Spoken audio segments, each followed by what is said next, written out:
अब देखो, न्यायाधीश इस विषय को ठीक से निर्णय कर सकता है। भगवान की गति को सिर्फ भगवान ही जानते हैं, निर्णय न्यायाधीश जानते हैं, अपने तो अनुमान लगा सकते हैं। उसके लिए कोई प्रमाण थोड़ी सिद्ध कर सकता है। अब वो प्रेरित हुआ, अभी बिल्कुल ठीक चला रहा था, एकदम प्रेरित हुआ कर्म से, और उसकी दृष्टि आप पे पड़ी, और माइंड एकदम खत्म, कंट्रोल खत्म, अब काल के वशीभूत हो गया, और वो आपके साथ व्यवहार कर बैठा। हाँ, उसे सच्चाई से ना पहले संकल्प था और ना बाद में उसको कोई कि मैं मुझे ऐसा, वो एक कर्म का आवेश आया, उसे करा, ये तो हुआ उसके पूर्व का कर्म।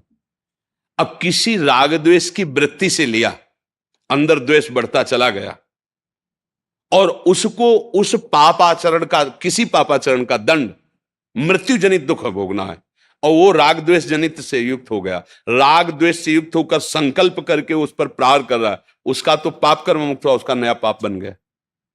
अचानक कोई घटना घट जाती है, हम बिल्कुल नहीं चाहते हैं, वो होता है उसका कर्म, उसके कर्म का फल।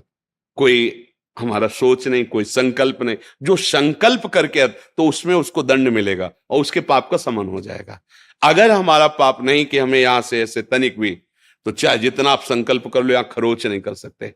हमारा कर्म नहीं तो आपका किया हुआ प्रहार ऐसे हो जाएगा। वो हम जब नैष्ठिक ब्रह्मचारी थे, तो गांव में प्रधानी होती है ना, तो एक पूर्व प्रधान और नए प्रधान, जो नए प्रधान बनते, तो पूर्व प्रधान बड़े गंभीर स्वभाव के ऐसे थे, और जो नए प्रधान थे तो नई अवस्था के भी थे, तो उनके पास भी दुनाल थी ऐसे।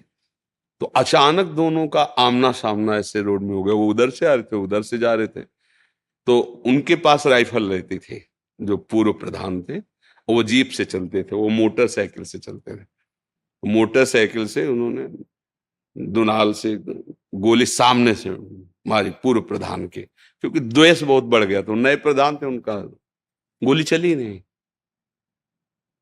फिर उन्होंने दोबारा जेले को भरी, तेले को जीप से उतर के गए, कहे लगे देखो प्रधान जी, तुम्हारी दुनाल है, हमारी राइफल, हमें पता है मिक्स होगी नहीं, पर हम कुछ नहीं करेंगे, आप आराम से, प्रधान द्वेष मत माने, आप लड़ाई झगड़ा आप जाओ।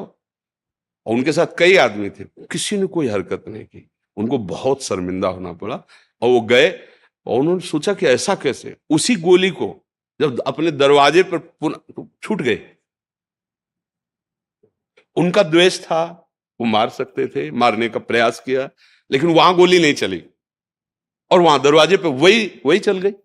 क्या है, नहीं था खरोच लगने का, नहीं हुआ। तो इसलिए वैसे पूर्ण निर्णय करना, जैसे भीष्म जी से पूछा जाता, तो यही कहते थे कि धर्मराज युधिष्ठिर धर्म के सूक्ष्म रूप को जानते हैं, धर्म की सूक्ष्म गति को समझना बड़ा कठिन है।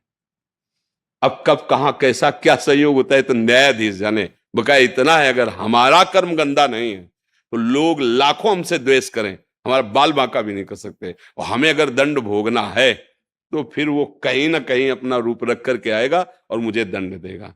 अब उसका क्या विधान बनता है, वो संकल्प है या द्वेष है या पूर्व प्रेरित है, वो अंदर की बात तो भगवान ही जानते हैं ना, अपने तो बाहरी चेष्टा देखते हैं। इसे सही निर्णय तो न्यायाधीश भगवान ही जानते हैं। इसीलिए वशिष्ठ जी महाराज जैसे परम ज्ञानी, सुनो भरत भावी प्रबल, बिलख कहो मुनिनाथ, हानि लाभ जीवन मरण जस अपजस विधि। वशिष्ठ जैसे ज्ञानी कह रहे, अपने लोग तो उनकी चरण धूली है, ऐसे महाज्ञानी जिनको भगवान के गुरु पद में बैठने का सौभाग्य मिला, श्री राम जी के गुरु वशिष्ठ जी, वो कह रहे हैं सुनो भरत भावी प्रबल, बिलख कहो मुनिनाथ, हानि लाभ जीवन मरण जस अपजस। वो सच्चा न्यायाधीश वही झलता है, अपने तो केवल अनुमान लगा सकते हैं जी।